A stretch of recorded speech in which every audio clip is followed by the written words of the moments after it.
Hello and good afternoon. It is your host, Kim, and welcome back to another episode of the Self Love Witch podcast. I am gifting you all the second part to the series about why self-devoted women live better lives.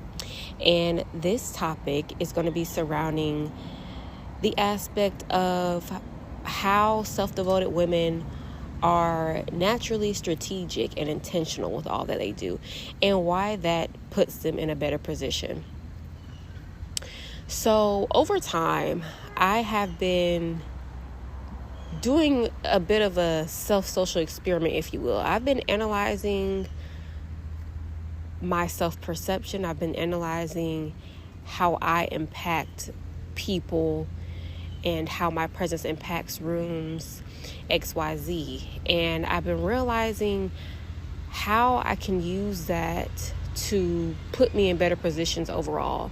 Not in a manipulative kind of way, but in a way where I'm utilizing my natural gifts, I'm utilizing my natural impact, my natural aura, my natural magnetism, specifically to me, to put me in a better position in life. Right? So self-devoted women have no issue being strategic and being intentional with things. Now, it doesn't mean that you lack genuine energy when you walk into a room or when you interact with people, but it means that you have a purpose and a sole intention behind doing something. That intention could be as simple and as pure as striving to meet other genuine people. But overall, you don't move and do things without intention, because intention is everything. If you are to walk around and just do things for the plot, which you can do that for some things, but when it comes to life decisions and just things that will honestly, kind of unfold to impact you later, self-devoted women have consequential thinking. So they're thinking about, how will this impact my life in this amount of time? Self-devoted women are women that are devoted to themselves. So that means that they're not putting themselves last. They're not thinking about themselves last. They're thinking about how things will impact them first. So being intentional and strategic is a major part of that. Now, being intentional is not the same thing as plotting. Like I said before, being intentional is making sure that things make sense, making sure that things will benefit you in the long run.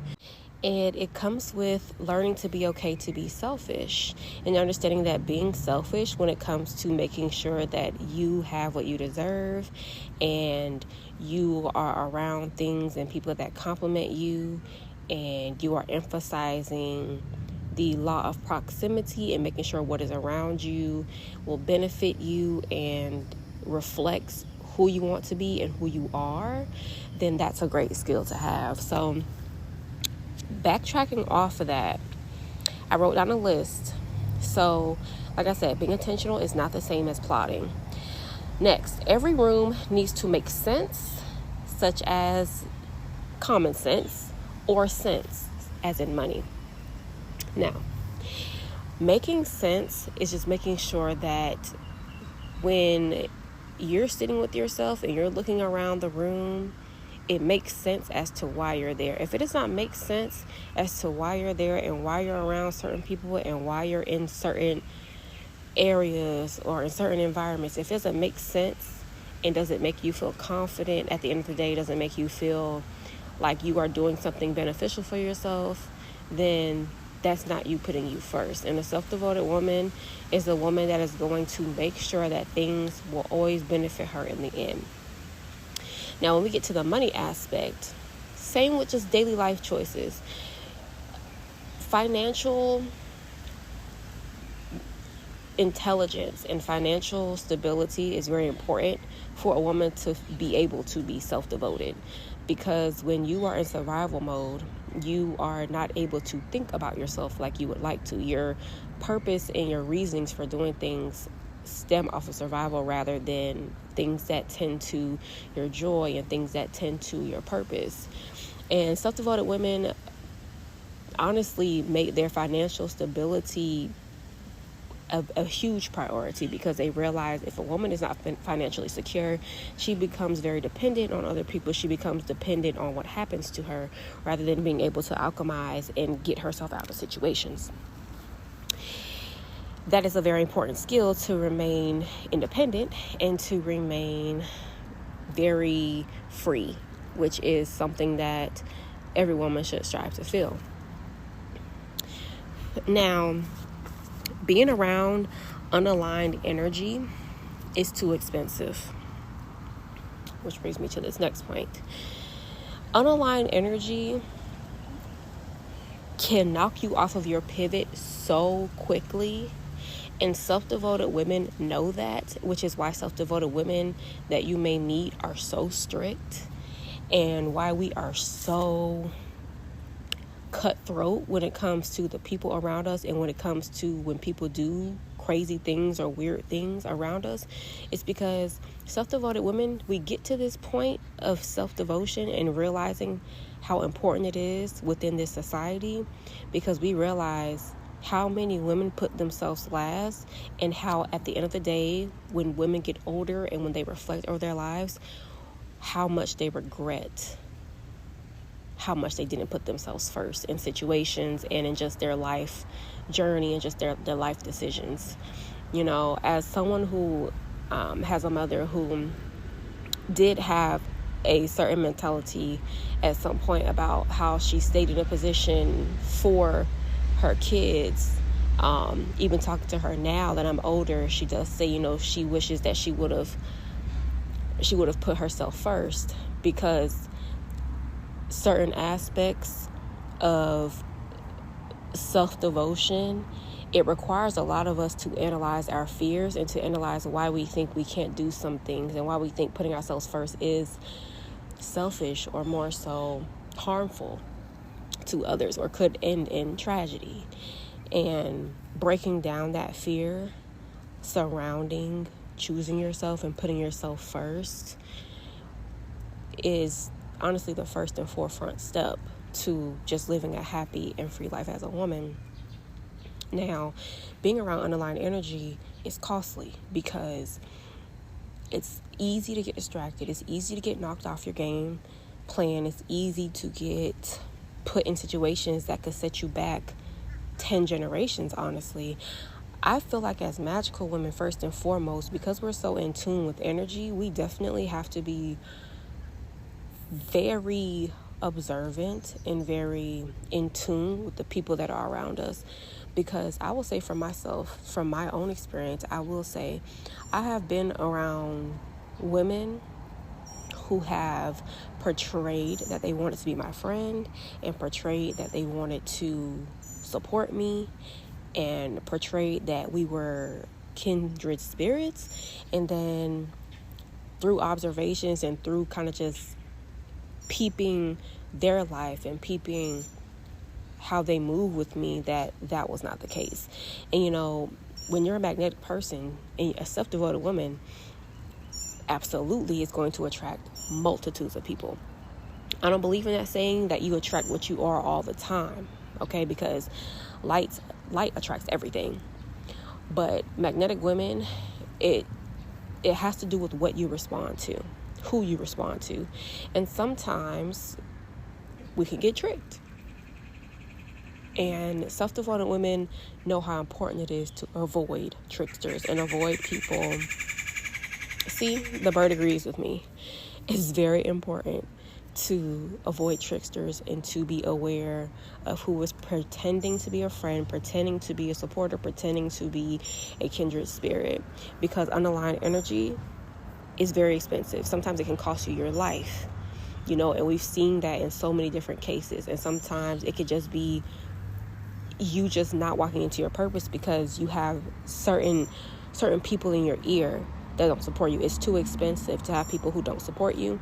It's too expensive to have people who don't understand your perspective on life. And you can have people around that have differing opinions, right?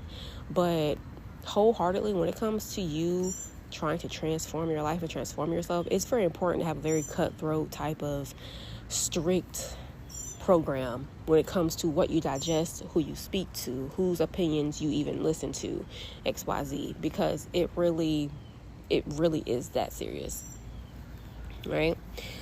So the next point I have is a self-devoted woman understands that her circle is her reflection. That completely not backtracks, but emphasizes what I just spoke about.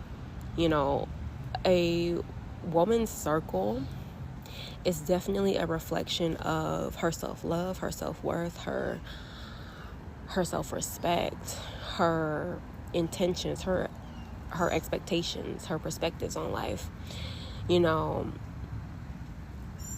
I was the type of person back in the day where I was okay with having friends of all walks of life. Like, I didn't really care where you came from. I didn't really care what your beliefs were, as long as we align when it came to morals and values. But that has changed.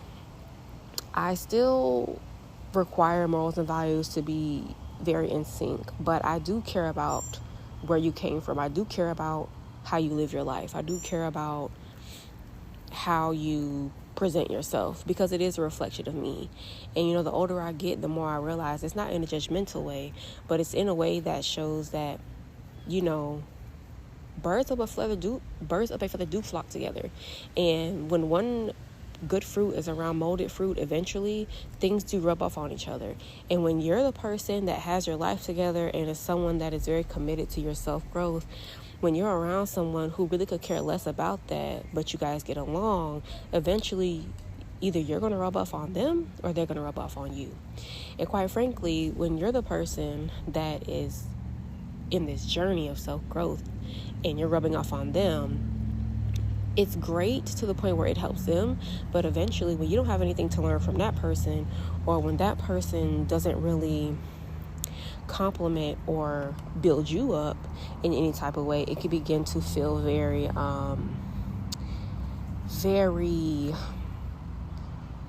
just a huge lack of the reciprocity within the give and take process within connections.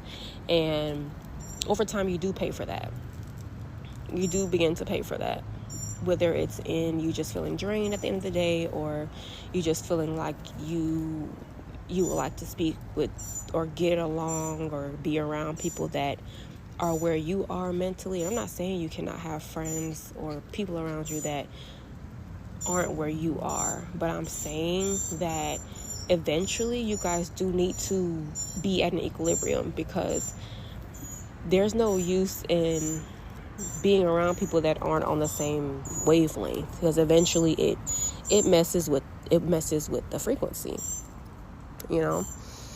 And my last point I wanted to highlight was, actually before I get to my last point, the fact that your friends and your circle and your partner is your reflection. I feel like it's very important to not waver on your standards, and self-devoted women know that. The moment you waver on your standards and your expectations to appease someone else, or even to appease yourself, because you realize, I kind of shifted my standards for another person, even though that's not really what I want. When you make that agreement within yourself, it just creates a whole domino effect with other things in your life. And I just feel like it's very important to just not even begin that process, right? And whatever you're around eventually rubs off on you. Whatever you listen to eventually rubs off on you. The concept of repetition. Just like when we were in school, like the lessons that you would hear every day. I'm sure some of us even remember certain songs that we learned in elementary school, to remember certain things about the alphabet, or remember certain things about division, XYZ. What you listen to on a consistent basis eventually becomes you, right? So we genuinely need to be making sure that our circle is a reflection of what we're wanting to be, but also what we're trying to emulate. Because how we are perceived does also play a role within how our life goes and how we carry ourselves. And our circle needs to reflect how we want to be seen and how we would like to carry ourselves throughout life. Right? And so that brings me to my very last point, which is that, as self-devoted women, we do things that require intention. And so my last point is about why having a routine is so important. And I will tell y'all, first and foremost, I've lived a life without routine and I've lived a life with routine. And wholeheartedly, y'all, I'm going to tell y'all this. Routine, although it may seem boring, although it may seem a bit demanding at times, although it may seem a bit much, even on days where you would rather just be chilling, routines and having structure surrounding yourself and what you want for yourself, it teaches you that you are worth the effort, you are worth the discipline. And when discipline is something that becomes ingrained in you, you'll be able to notice when discipline is not being utilized in business relationships or within friendships or within any type of connection. Honestly, you'll realize that discipline is really the difference. Discipline and effort is the difference between those that succeed and those that fail, and I wholeheartedly believe that self-devoted women master that aspect of remembering that their devotion to themselves requires them to master self-discipline and continuous effort on their own part. And inadvertently, it impacts every other area of their life. And I feel like everything starts from self. Everything starts from that aspect of looking in the mirror and telling yourself, I am worth this. And then it's like the universe says, you are. And just gives you everything that completely supports that. And continues to prove to you that, you're right. Absolutely. Here you go. And I feel like self-devoted mindsets and having a self-devoted life becomes easier. It becomes easier to choose yourself. It becomes easier to see when you're not being chosen. It becomes easier to realize when you stop choosing yourself. And so you're able to break toxic patterns easier, quicker. And that's a skill that always needs to be mastered, So that's what I have for you guys today. And I'm honestly going to keep and continue this to be a series because I feel like it definitely is needed and necessary. And it's always nice to just have these little reminders. But I want to say thank you so much for tuning in to the Self Love Witch podcast. Much love to you guys. And I'll be back again next week.